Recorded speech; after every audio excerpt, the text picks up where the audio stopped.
This mouse costs 30 bucks and I'm telling you it feels way too good to be true. I've tested a few budget mice and they usually cut corners somewhere, but this one did something I didn't expect. And there's one small detail inside the box that most people didn't even know was there. I'll show you that in just a second. Inside the box you get more than you would expect for the price. First you get the mouse itself, a user manual which you'll probably not read but it's there just in case you want to, a lightweight braided USB-C cable for wired use, a solid back shell in case you want to swap out the honeycomb shell like I did, a female USB-C to USB-A adapter, and here's the hidden little detail that I mentioned. If you can't find the 2.4 GHz dongle, it's hidden inside the mouse. Just pop off the back shell and there it is. At just $30, this mouse is sitting firmly in the budget category. But the thing is, a lot of budget mice feel cheap, have stiff clicks, and just have sensors that are terrible and you can't use at all for gaming. This one surprised me in more ways than one, but it's still not perfect. More on that flaw in a moment. The M1 comes in black or white and honestly feels pretty good for the price. It's made of ABS plastic, which means if you skip on the grip tapes, it might shine in some spots over time. It's listed at 65 grams plus or minus 5, but with my testing, with the honeycomb shell it weighs about 69 grams, and with the solid shell it weighs about 71 grams, which is still lightweight, but it's not as light as some other mice its price, like the Razer Viper Mini. It's a compact mouse at just 118 millimeters long, 62 millimeters wide, and just 38.6 millimeters tall, which is even smaller than the Razer Viper Mini. All the buttons feel tight with no noticeable wobble. The scroll wheel has a very light tactile bump, and right behind the scroll wheel is the DPI changer. There's also two buttons on the side of the mouse which by default are set to forward and back,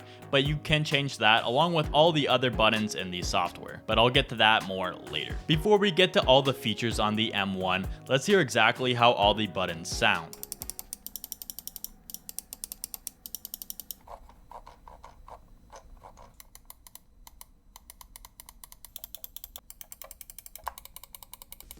The clicks feel nice with a very light actuation force, and both main buttons are consistent with no mushiness. The side buttons are slightly softer, but still responsive with slightly more pre-travel. And the scroll wheel is firm without being heavy. For a budget mouse, the click quality is impressive. No rattling, no pre or post traveling on the main buttons. And this is where it starts to pull ahead from other budget options. Inside is a 600 milliamp battery for wireless and 2.4 GHz and Bluetooth 5.0. Underneath the mouse is the switch to change between different connectivity modes. You get 1000 Hz polling rate on both wired and 2.4 GHz, but only 133 Hz on Bluetooth. So if you wanted to use wireless, I would use Bluetooth just for office and productivity work, while 2.4 GHz you can use both for gaming and productivity. For how the wireless works in game, I've only used it in 2.4 GHz mode for gaming and it works perfectly fine. It feels just like you're going to be using it wired. When the battery is low, the scroll wheel flashes red, but there is a catch. The only way that you can see the actual battery percentage is on the software itself, but the battery lasts quite a long time. I'm not sure exactly how long, but it feels like I go a long time, at least a week or two without charging it at all. But when I put it head to head with some of the best budget mice out there, that's where I realized something interesting. In the $30 to $40 range, you get mice like the Logitech 203, the Razer Viper Mini, and some Red Dragon mice, most of which are pretty good mics and give you decent performance. The Razer and Logitech mice both have better RGB, software, and slightly better sensors for competitive gaming. But they don't have wireless like the M1 does,